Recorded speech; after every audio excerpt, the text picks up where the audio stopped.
Alhamdulillah wassalatu wassalamu ala Rasulillah wa ala alihi wa sahbihi wa mawalah wa la hawla wa la quwata illa billahi wa ba'du. Alhamdulillah, segala puja dan puji hanya milik Allah subhanahu wa ta'ala. Salawat dan juga salam tahdiahkan kepada Rasul kita Nabi besar Muhammad sallallahu alaihi wa ala alihi wasallam. Alhamdulillah, di siang hari ini kembali kita bisa duduk bertalabul ilmi di Masjid Nidaul Ilmi. Dan pembahasan di siang hari ini kita akan membahas tentang keajaiban 1 jam sebelum waktu subuh. Ma'asyiral muslimat yang dimuliakan Allah subhanahu wa ta'ala, kita tahu Allah subhanahu wa ta'ala telah memilihkan kepada kita waktu-waktu yang sangat istimewa. Salah satu waktu yang sangat istimewa bagi seorang mukmin adalah waktu sahar,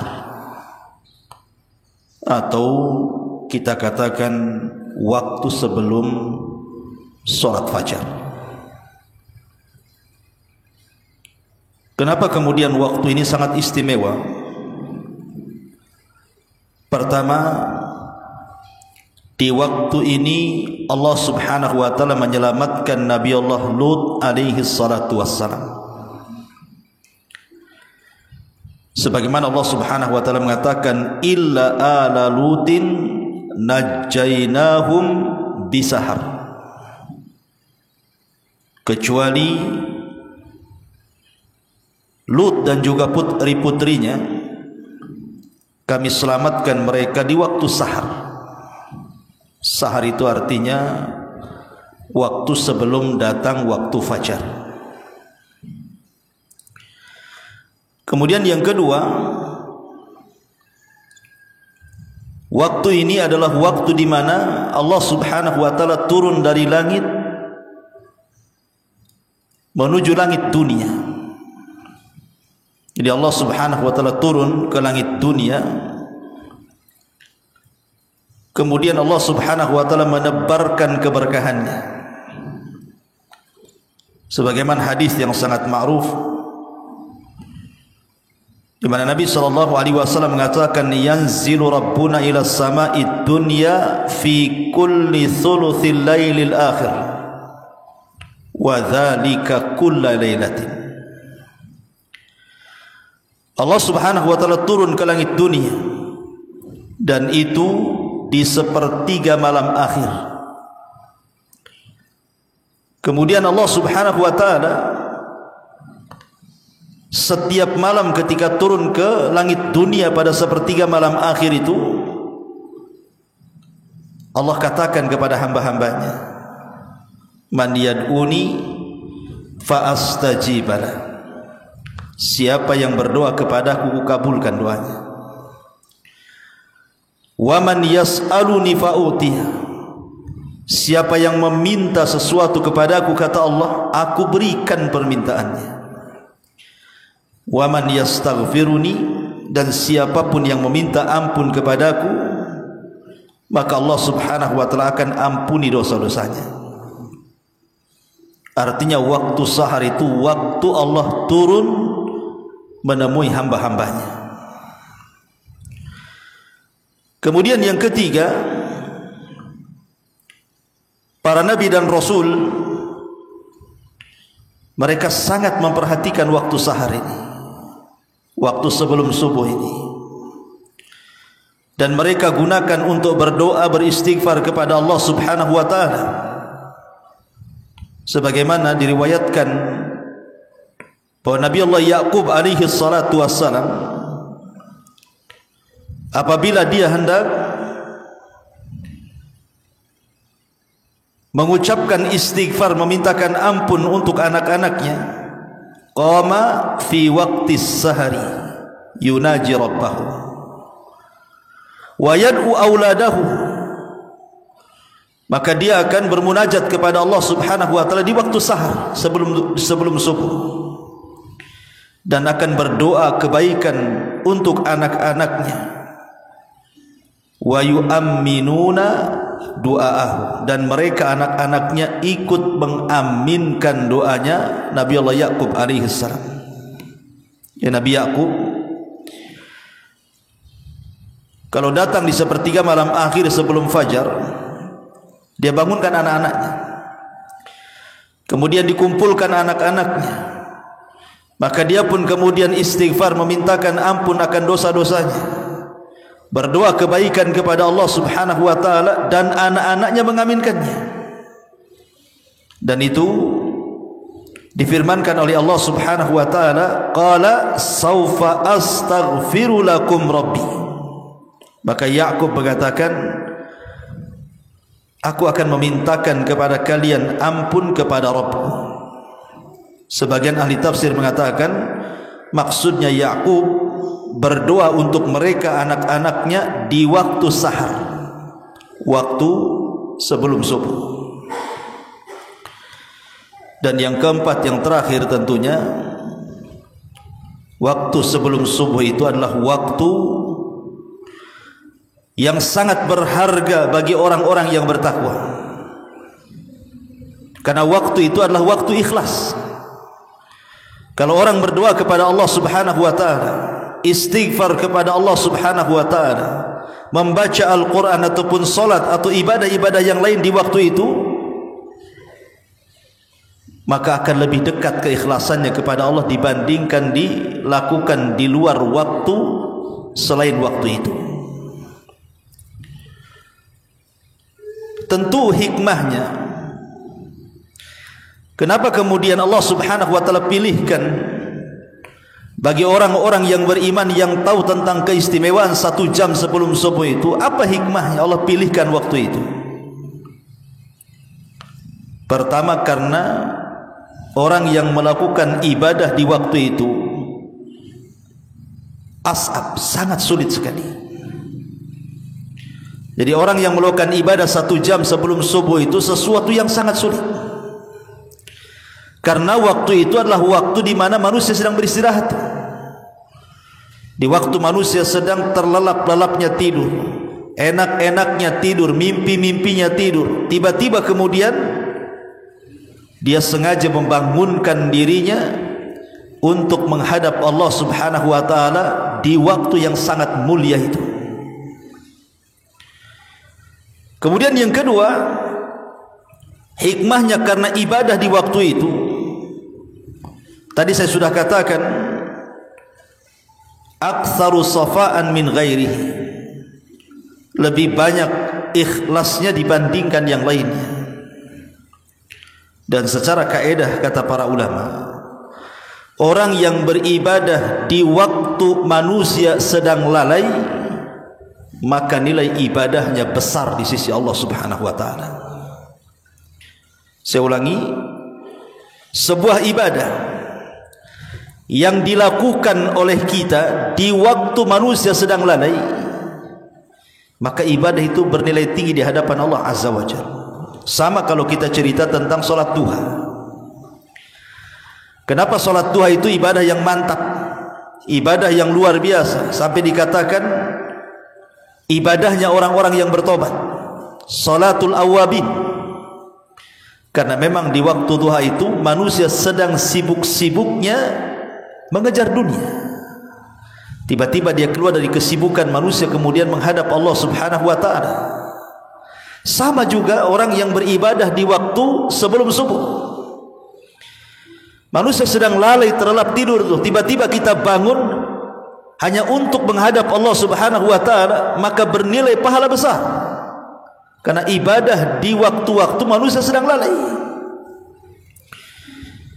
Itulah kemudian kenapa Allah Subhanahu wa taala pilihkan waktu bagi seorang mukmin untuk bermunajat kepada Allah Subhanahu wa taala. Ma'asyiral muslimat yang dimuliakan Allah Azza wa Jalla. Adapun keajaibannya, keajaiban 1 jam sebelum subuh ini. Masyaallah muslimat yang dimuliakan Allah Azza wa Jalla, saya yakin saya, ibu-ibu atau siapapun yang hidup di dunia ini pasti pernah mengalami atau sedang mengalami ujian dan cobaan.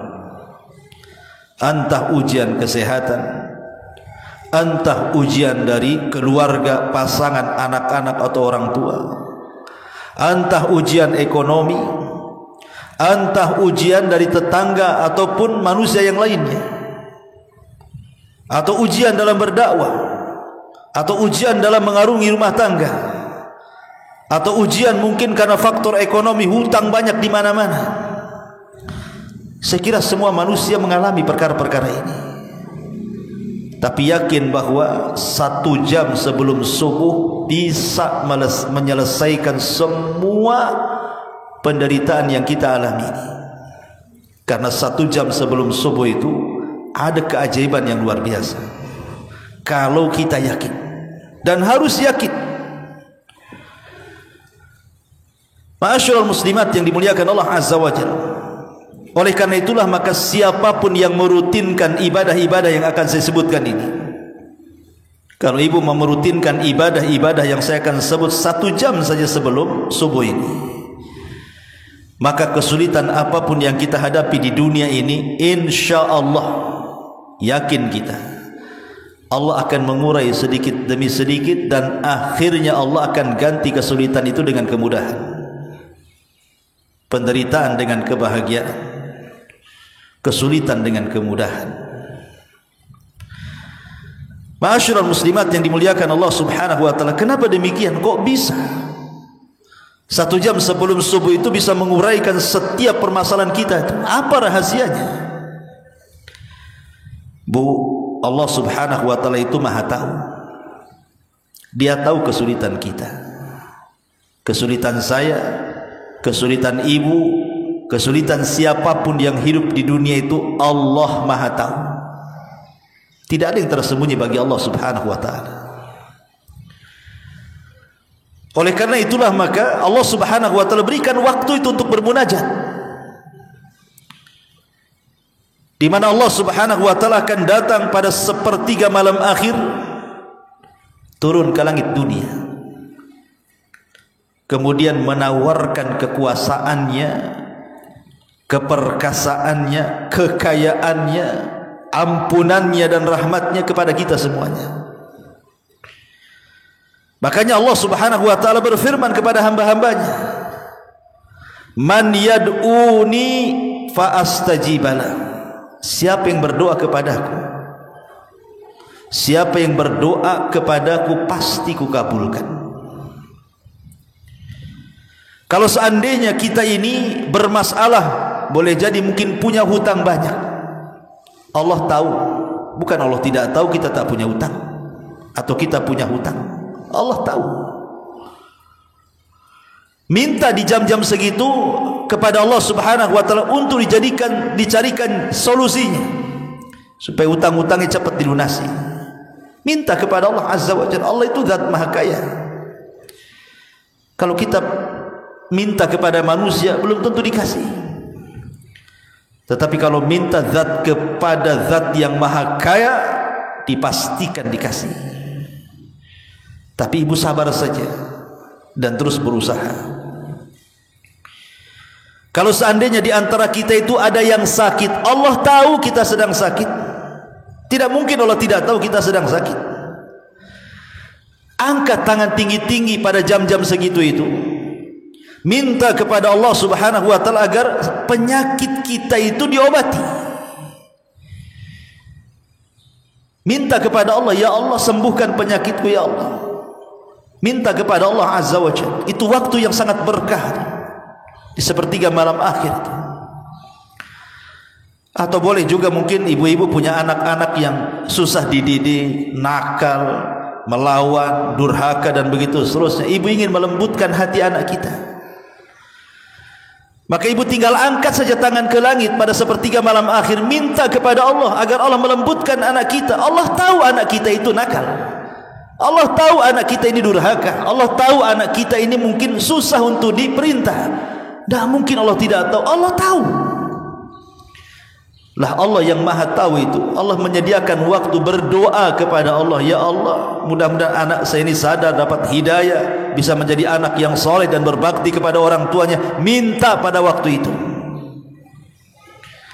Atau boleh jadi mungkin di antara ibu-ibu mungkin ada yang diuji oleh Allah Subhanahu wa taala dengan ucapan manusia. Mungkin ibu tidak tenang, sakit hati, ataupun ibu kemudian merasa dibuli, difitnah, digibah, dibicarakan sampai sakitnya luar biasa. Allah tahu ibu sedang disakiti, dan Allah tahu siapa yang menyakiti ibu. Tinggal angkat ke langit, minta agar Allah berikan hidayah kepada orang-orang yang menyakiti ibu itu, dan Allah berikan kesabaran kepada ibu supaya itu menjadi pahala bagi ibu. Kan begitu harusnya.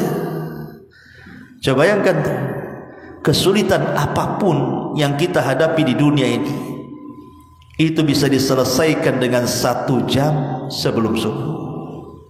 Minta kepada Allah Azza wa Jalla, berdoa kepada Allah Azza wa Jalla, ketuk pintu langit. Coba kalau setiap malam seperti itu, setiap ada masalah kita menghadap Allah, setiap ada kesulitan kita menghadap Allah, setiap ada kesusahan kita menghadap Allah, setiap ada musibah kita menghadap Allah, tidak mungkin Allah Subhanahu wa taala tidak memberikan solusinya. Mustahil. Maka waktu-waktu yang sangat indah ini jangan pernah terlewatkan. Lalu ibadah apa saja? Ada 4 ibadah yang sangat sederhana. Kalau ibu bisa lakukan 4 ibadah ini secara rutin setiap malam, berbahagialah. Yang pertama, ibu bangun, kemudian berzikir, membaca doa bangun tidur. Alhamdulillahilladzi ahyana ba'dama amatana wa ilaihin nusyur. Kemudian ibu ke kamar mandi, ambil wudu, kemudian sholat. Ini ibadah yang sangat mulia. Kalau ibu bangun, berdoa selepas bangun, kemudian pergi menuju kamar mandi, kemudian berwudu, kemudian keluar dari kamar mandi, kemudian beribadah kepada Allah Azza wa Jalla, lakukan solat malam. Bisa 2 rakaat, bisa 4 rakaat, bisa 8 rakaat, atau seperti yang dilakukan Nabi SAW 11 rakaat. Lakukan. Karena keajaiban solat malam ini luar biasa. Keajaiban solat malam ini luar biasa, di mana Nabi SAW pernah mengatakan, man qama bi ashri ayatin lam yuktab minal ghafilin, wa man qama bi mi'ati ayatin kutiba minal qanitin, wa man qama bi alfi ayatin kutiba minal muqantarin. Siapa yang tegak solat malam, siapa yang tegak solat malam ini, walaupun ibu hanya membaca 10 ayat dalam Quran, maka ibu tercatat dari orang-orang yang bukan termasuk orang-orang lalai.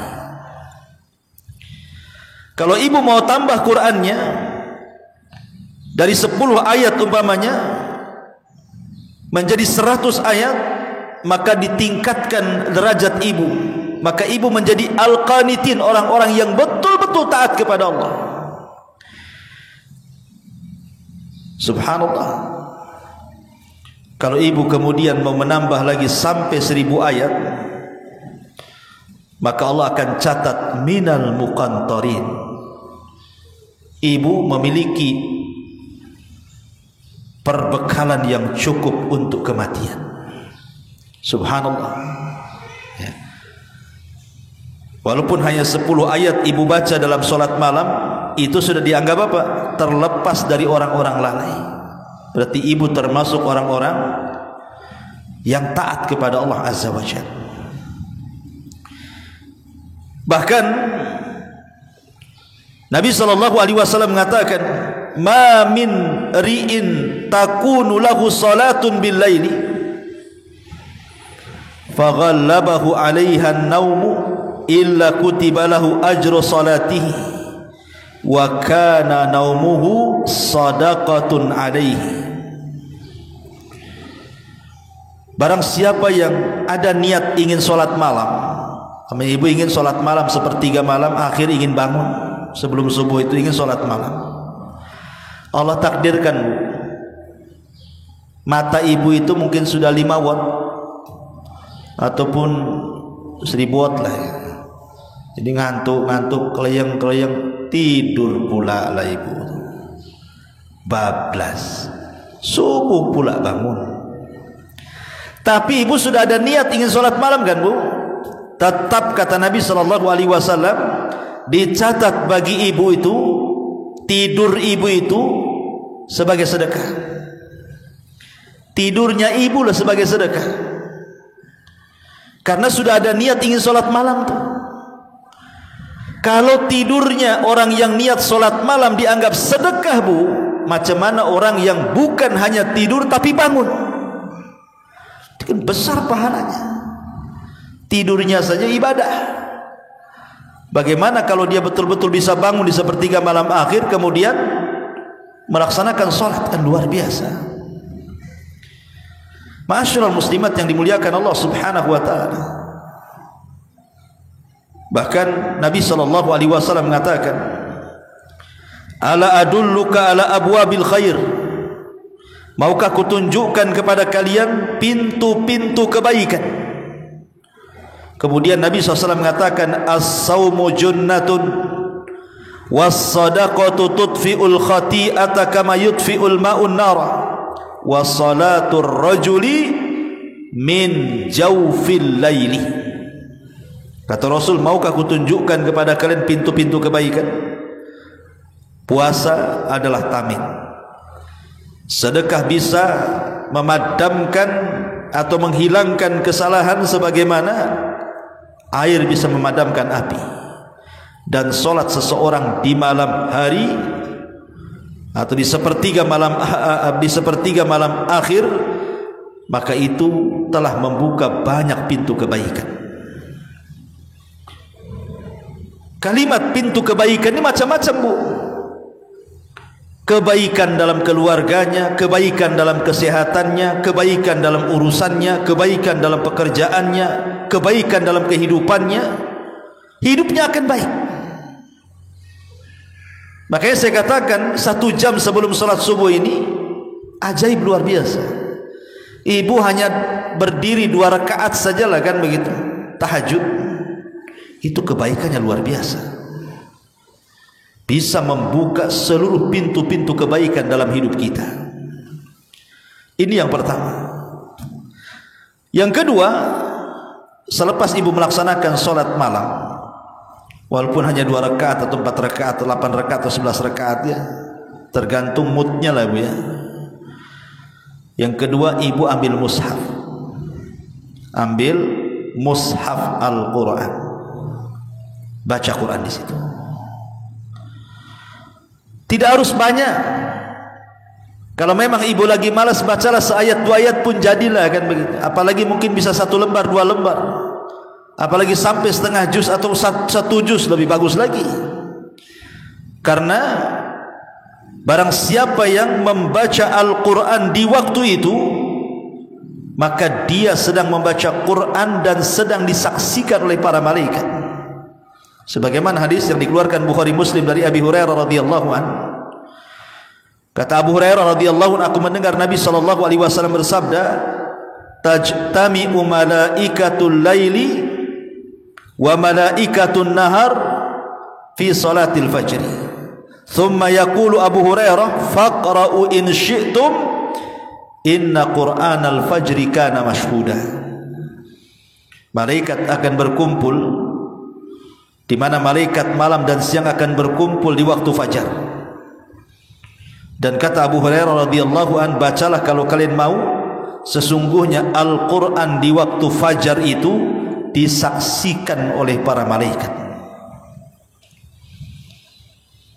Jadi kalau ibu mamanya ngambil mushaf habis sholat gitu ya, kemudian membaca seayat dua ayat, 5 atau 6 ayat, 1 lembar atau 2 lembar, kemudian selepas itu ibu tutup.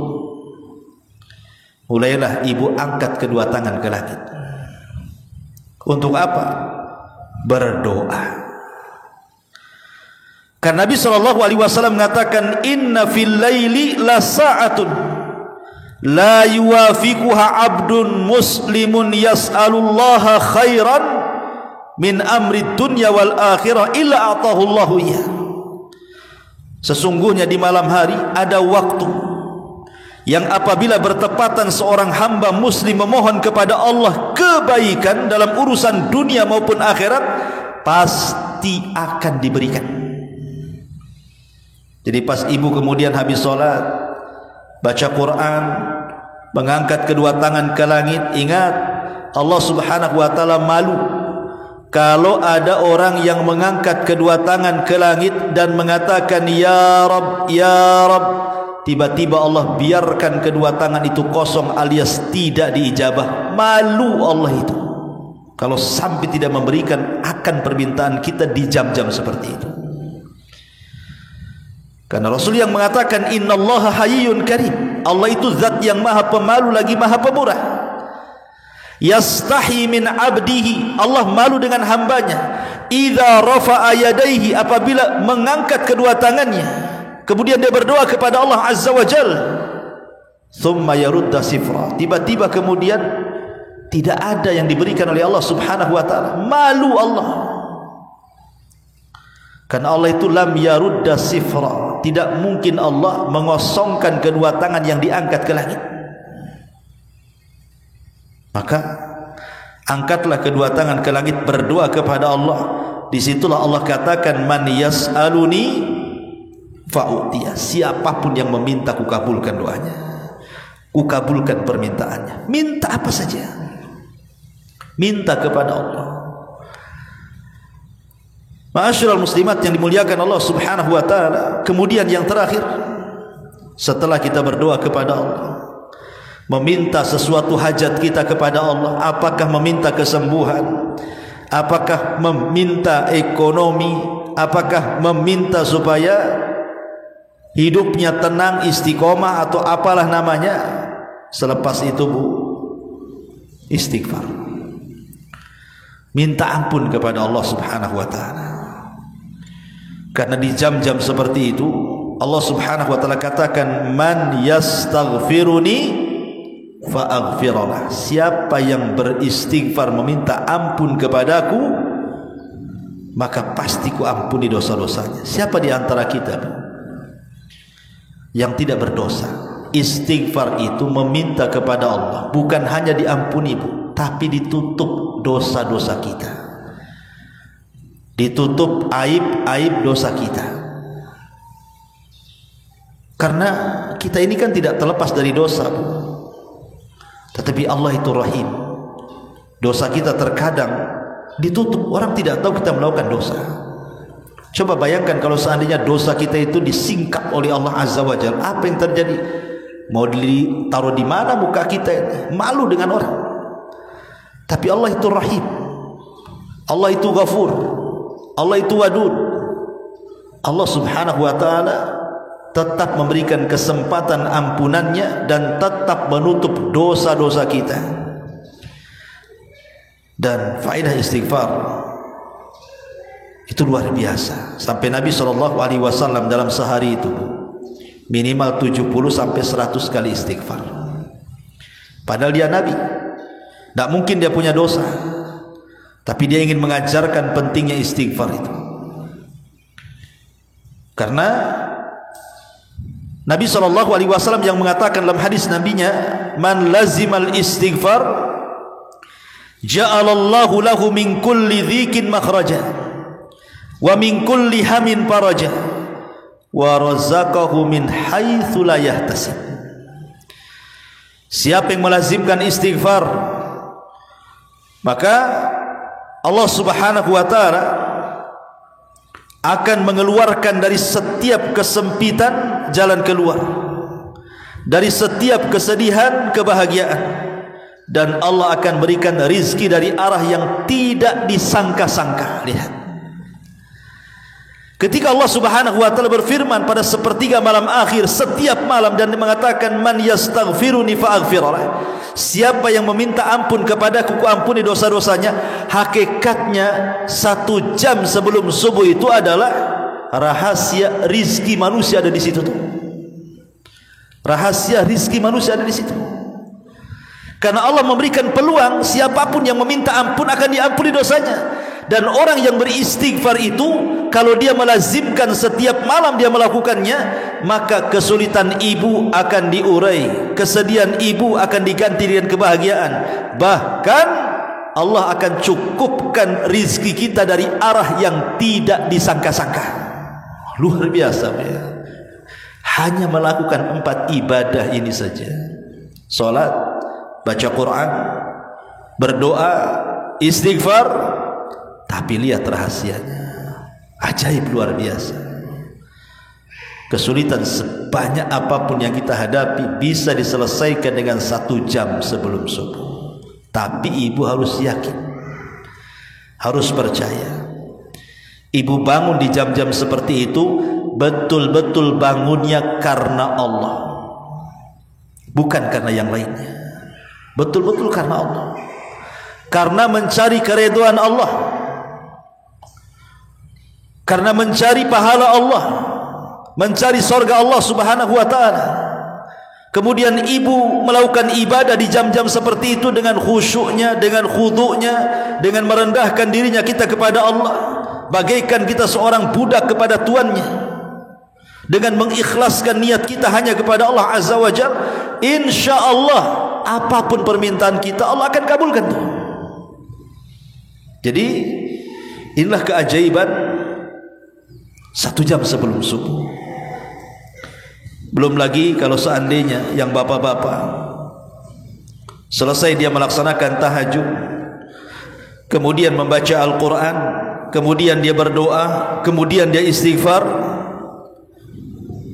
dia melangkahkan pula kakinya ke masjid. Maka ketika kakinya dilangkahkan ke masjid, maka Allah Subhanahu wa taala akan memberikan cahaya kepadanya. Basyiril masyaina bin nur, basyiril masyaina fi dhulumatil laili bin nuri tammati yaumal qiyamah.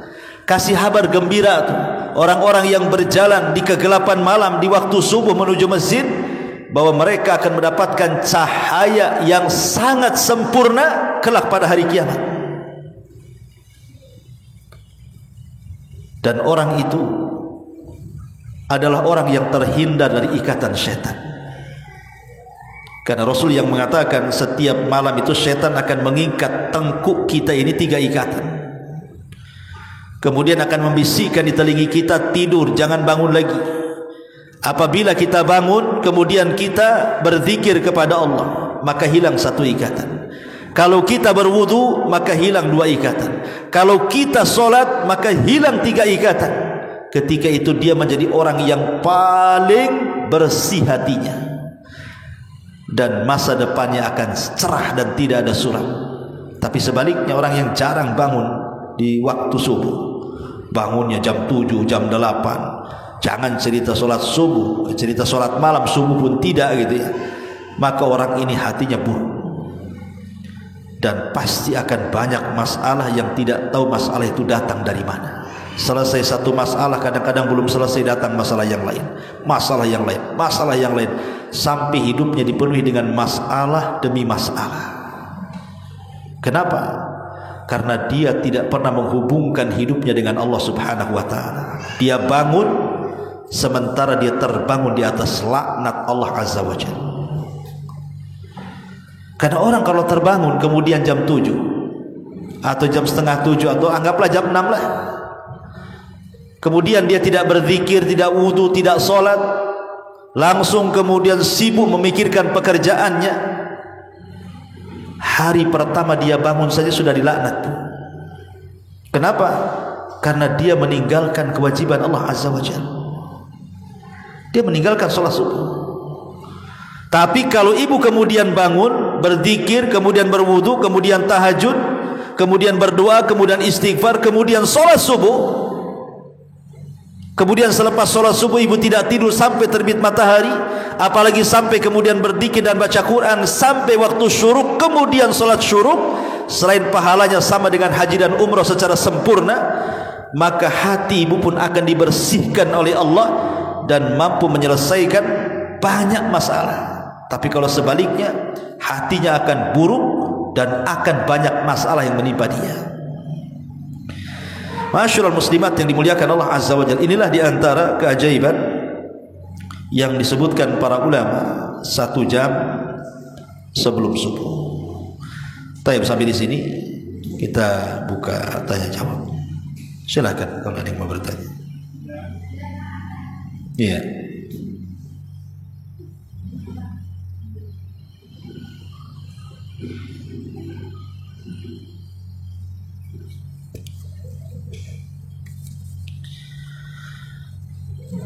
Ya, di sini ada soalan. Jika kita sudah sholat witir setelah isya, lalu kita terbangun di sepertiga malam, berapa rakaat sholat yang boleh dilakukan dan apakah ditutup dengan witir lagi? Iya, Nabi SAW mengatakan la witrani fil laili, tidak ada sholat witir 2 kali dalam satu malam. Witir itu cuma 1 kali. Ya Bu ya, witir itu cuma 1 kali. Berarti kalau ibu sudah witir selepas isya, kemudian Allah takdirkan di sepertiga malam ibu bangun, maka ibu cukup tahajud saja. Bisa 2 rakaat, bisa 4 rakaat, bisa 8 rakaat. Bahkan sebagian para ulama mengatakan sebanyak-banyaknya, asal 2 rakaat salam, 2 rakaat salam. Sebanyak-banyaknya Bu. Syaratnya 2 rakaat salam, 2 rakaat salam. Wallahu a'lam. Jadi tidak perlu diulang lagi witirnya Bu ya, karena sudah witir masalahnya. Afwan Ustaz, bagaimana caranya menghilangkan sifat dan kebiasaan berbohong? Dan apa akibatnya untuk diri kita jika kebiasaan tersebut tidak hilang dari diri kita, padahal ibadah dan amal baik senantiasa dilaksanakan rutin termasuk sholat malam? Ya, alhamdulillah. Nabi SAW mengatakan iyyakum wal kadhiba fa innal kadhiba yahdi ilal fujur wal fujur yahdi ilan nar. Wa ma yazalu ar-rajulu yakdzib wa yataharra fil kadhib hatta yuktaba indallahi kadzdzaba.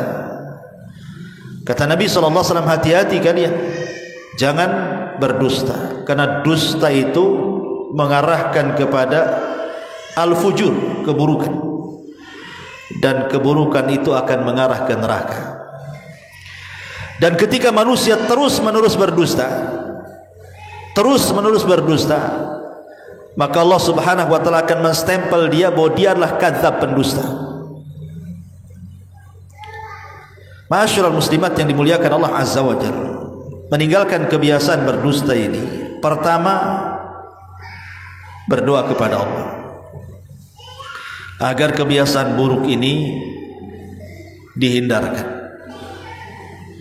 Karena bagaimanapun yang membolak-balikan hati kita Allah. Minta kepada Allah agar hati kita ini dijernihkan. Sebab kalau hati jernih, lisannya ikut jernih. Kalau hatinya tidak jernih, lisannya pun tidak akan jernih. Karena kejernihan lisan dan perbuatan itu ditentukan dengan hati. Minta kepada Allah agar hati kita dijernihkan. Kemudian yang kedua, jangan biasakan berdusta. Lihat akibat-akibat orang-orang yang berdusta pada hari kiamat. Nabi SAW pernah dihantar oleh malaikat dan diperlihatkan azab kubur. Kemudian ada satu orang yang kemudian diterlentangkan, kemudian dirobek dengan pisau dari mulutnya sampai ke tengkuknya sebelah kanan. Kemudian setelah itu dirobek lagi dari mulut ke tengkuknya sebelah kiri. Ketika sebelah kiri kemudian dirobek, sebelah kanan sudah balik lagi. Ketika pindah ke sebelah kanan, sebelah kiri sudah balik lagi. Dan begitu seterusnya sampai dia merasakan azab. Kemudian Rasul mengatakan, "Ma hadza?" Dosa apa orang ini kok kayak gini kali siksanya gitu ya. Maka Rasul Jibril mengatakan itu dosa orang yang biasa berdusta hatta balagal ufuq, sampai melambung ke ufuk. Orang yang suka berdusta. Maka sebagaimana berdusta itu sudah menjadi sebuah kebiasaan, maka biasakan untuk tidak berdusta. Dibalik kebiasaannya. Yang tadinya biasa berdusta akan coba balik.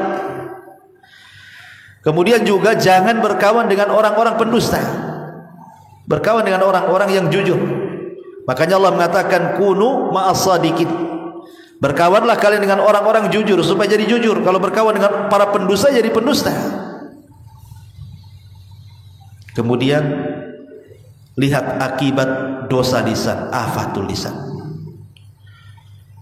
Bahwa satu dosa lisan itu bisa menjungkir balikan manusia ke neraka jahanam. Nabi mengatakan, "Innal 'abda la yatakallamu bil kalimati la yulqi laha balan yahwi sahibuha fi nari jahannam ab'ad ma bainal masyriqi wal maghrib." Terkadang satu hamba terpleset ngomongnya, akhirnya mengucapkan satu kalimat yang membuat Allah murka tanpa sadar diucapkan, tapi sudah memasukkan ia ke dalam jahanam, naudzubillah, sejauh atau lebih jauh dibandingkan jarak barat dan timur. Maka mintalah kepada Allah taufik agar lisan kita ini senantiasa menjadi lisan orang-orang yang jujur.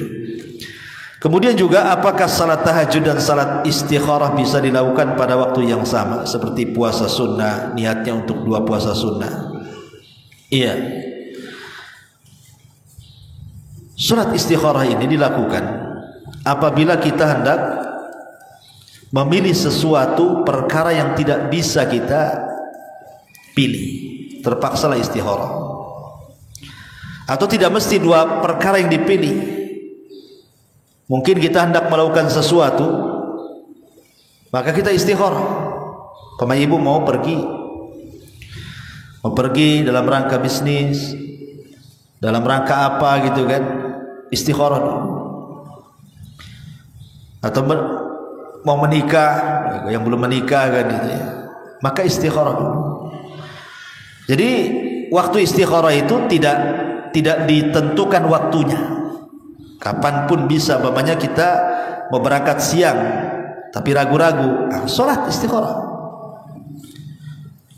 Jadi intinya bahwa sholat istikharah itu berbeda dengan sholat malam.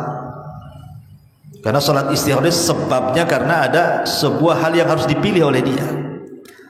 Sementara sholat malam ini kan murni ibadah. Dia ingin bermunajat dengan Allah Subhanahu wa ta'ala tengah malam dan ingin mengambil keutamaan waktu. Dan saya akhiri ceramah saya ini dengan satu kisah. Pernah saya kisahkan juga di sini. Tentang kisahnya siapa? Zubaidah. Zubaidah ini istri daripada siapa? Harun Ar-Rasyid. Ketika Zubaidah dan Harun Ar-Rasyid ini sedang melaksanakan haji, dia melihat banyak jemaah haji itu yang kehausan. Sebagian mereka mati karena kehausan, lelah, letih. Kalau ada air, walaupun tak ada makanan, itu masih bertahan hidup, Bu. Tapi kalau ada makanan tak ada air, sama aja bunuh diri, Bu. Jadi banyak orang yang mati di zaman itu, orang yang haji itu. Akhirnya Zubaidah terpikir ingin menginfakkan semua hartanya membangun mata-mata air. Ma'ruf sekarang di Saudi itu disebut dengan Ainu Zubaidah, mata airnya Zubaidah. Sehingga banyaklah setelah kemudian dibangun dengan dana pribadi dia, entah berapa triliun lah kalau zaman sekarang ini. Kemudian dibangunlah di beberapa titik yang dilewati oleh manasik haji, dibangun di situ sumur.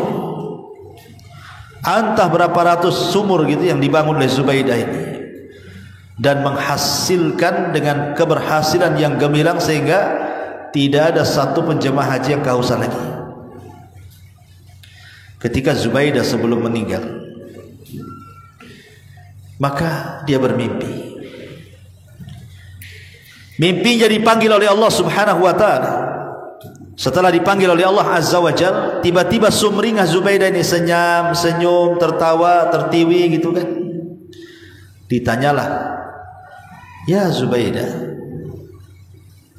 apa yang membuat anda tertawa, tersenyum, bahagia?